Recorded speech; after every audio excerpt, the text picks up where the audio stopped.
Om Shri Gurubhyo Namaha. A warm welcome to everyone. Namaste. A few months ago, I walked into a student's house, and her 20-year-old son was very busy with his smartphone, as most youngsters and adults are. And he was very excited. And he said, "Wow, this great Indian festival is amazing. I've got so many deals." I said, "What? Dasera is still to come. Diwali is also a little month away. What is he talking about?" So I asked him, what are you talking about? And he said, "Don't you know the great Indian Amazon festival? Have you not made the most of it?" So this is a country where we celebrate shopping. We have religious festivals. Of course, we have Diwali, Dasera, Ganesh Chaturthi. We have music festivals. We have dance festivals. We have literature festivals. We have culture festivals. But what is the mother of all festivals? It is Veda-mata. The Vedas, which are recognized as more than because the whole concept of something being a celebration comes from Vedas. Veda is a body of knowledge that have been handed over to us by the rishis and by this unbroken Guru Parampara, revealed to us by Ishvara. And so we wanted to celebrate this mother of all festivals. Why? Because you are an achievement. What? I thought we were talking about Vedas. Why are you bringing it to me? Why do you always have to personalize things? Well, actually, the truth is, you are an achievement. Why? Because you belong to an ancient civilization that calls God by the same names 1,000 years ago, and you still do that. You belong to a civilization that chants mantras in the same way that it did 1,000 years ago and sees the magic of mantras happen. You are an achievement because you belong to a living civilization that you can trace your lineage to a gotra.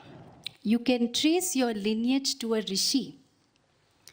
You are an achievement because you belong to a civilization that can harmonize philosophy, dharma, arts, all at the same time.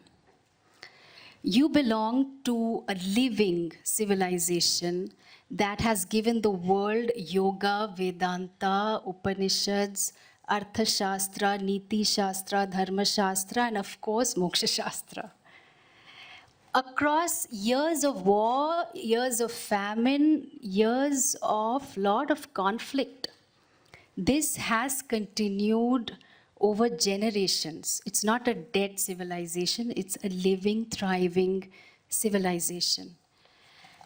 And so, if we look at all our Shastras, the Smriti, Itihasa, Purana, even the Prakarana Granthas, they are basic texts, or the voluminous literature, what stands out about you being a part of this living civilization is the vision of oneness.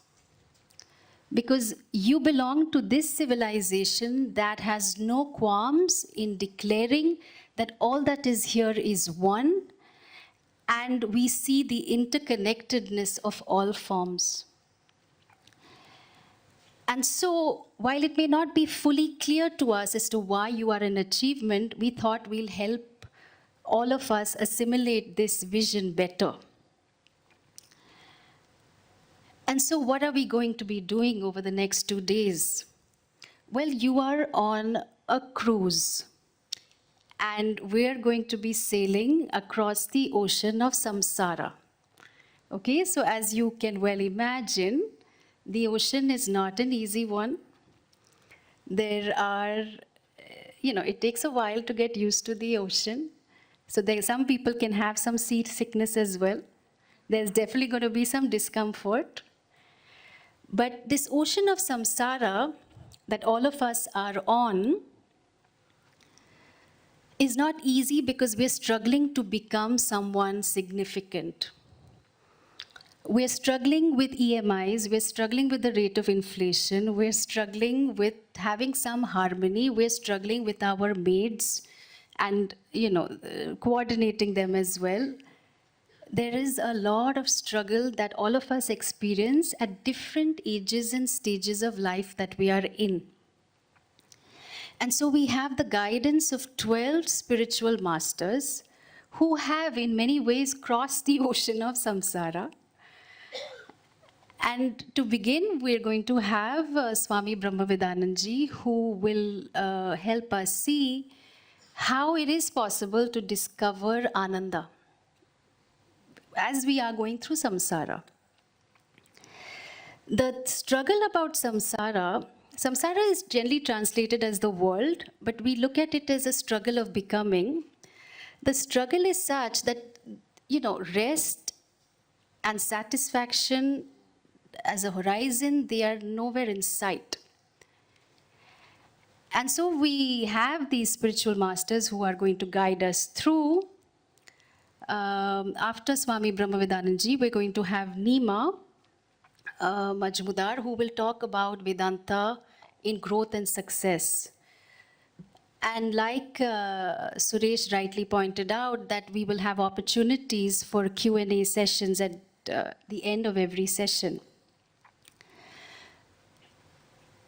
Most of us don't want our children to suffer like we did. And so how can samsara be a cakewalk for them? We're going to be looking at that in the afternoon session. Also, is my path in life predetermined, or is there scope for me to change the course of my life? We have an astrologer who will be shedding light on that. And then, given that science has sort of become the new religion, we have a lot of questions around where Vedanta and science meet. Do they meet? Is Vedanta scientific? So on and so forth. And so the last session for today, Professor K. Ramasubramaniam will be sharing his reflections on modern science and Vedanta. The next morning, if we still survive, then we're going to have a lovely music recital by Shravani. And after that, we're going to have Swami Shuddha Bodhananji, who's going to talk about the role of bhakti in Vedanta. Again, there are many misconceptions about whether bhakti is a separate path, is it not, so on and so forth, and some clarifications will definitely come forth then.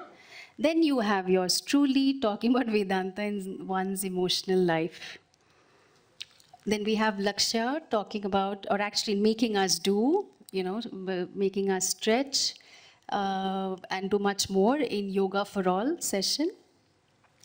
And then tomorrow afternoon, we have Udayacharya, who will be talking about what your partner probably tells you. You are the problem. Okay? But he's going to add one more thing. He'll also say that you are the solution. And he's going to clarify that. After that, we have Falguni, a Vedanta teacher, who will talk about her journey from yoga to Vedanta.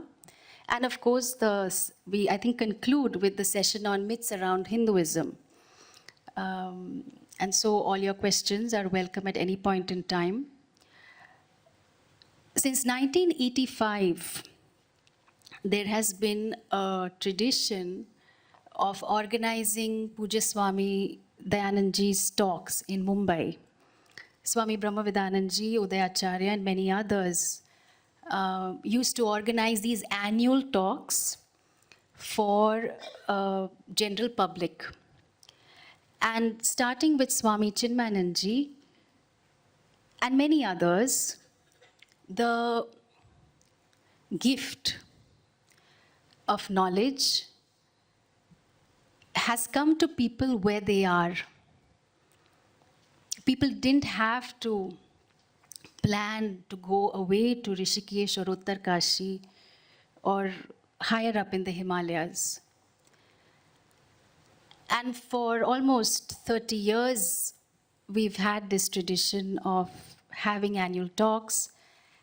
And with this edition of the Vedic Wisdom Festival, we hope to continue this as an annual ritual.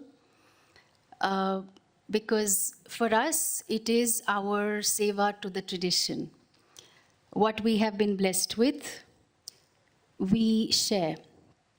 For us, this is very precious. We have dedicated our lives to this vision, to this civilization, to the richness and to the joy of what it means to belong to something that traces its roots all the way to the rishis. The rishis just gave and gave and gave with a very, very loving heart. And we have put this festival together with a brilliant bunch of people, with a lot of love and a lot of hard work. And so we urge you to make the most of this. You will find that every talk, there will be some words, there will be some sentences that will touch you very deeply. There may be moments you get bored. That's fine, because we just play with the dance of emotion. But we stick with it. You will find that there will be windows of insight for you, doorways of understanding, and much, much impetus for action.